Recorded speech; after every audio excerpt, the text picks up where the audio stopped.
Tell you about a case that we feel was completely preventable that happened in a local hospital. Hopefully you're going to feel the same way afterwards.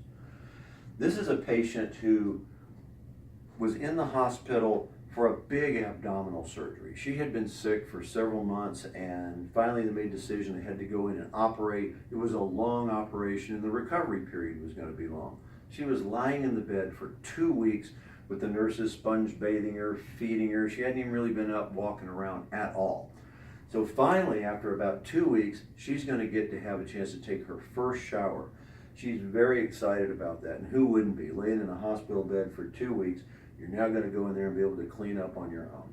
So the nurse gets her out of the bed, walks her into the shower, and puts her on a little plastic shower chair, and then talks to the patient, turns on the warm water, and then says, "Are you doing okay?" She says, "Yeah." "Would you like some privacy?" "Yes, she'd like some privacy." "I'm going to go make the bed."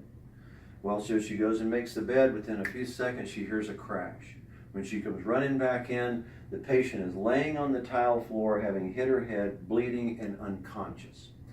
So they call an emergency. They take her up to neurosurgery, where the neurosurgeon cuts a big chunk out of her head. They have to siphon the blood out, because if they don't, it's going to compress the brain and she's going to die. So they do that, but it's going to take a while. So they put the skull flap somewhere. They're going to put it back in later on. And what they do is they put titanium mesh all over it where the skull flap was, excuse me, and they secure it by close to 20 screws to make sure it doesn't move.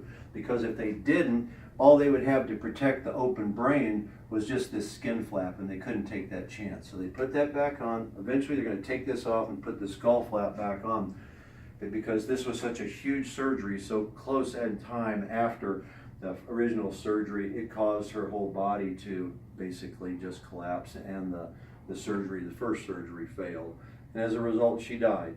And it's one of those things that when you think about it, if the nurse had just said, "I'm going to watch you the entire first shower, maybe the second and even the third, and after that, she's able to do it on her own." But that first one, had she passed out in a few seconds, that nurse would have been there to catch her.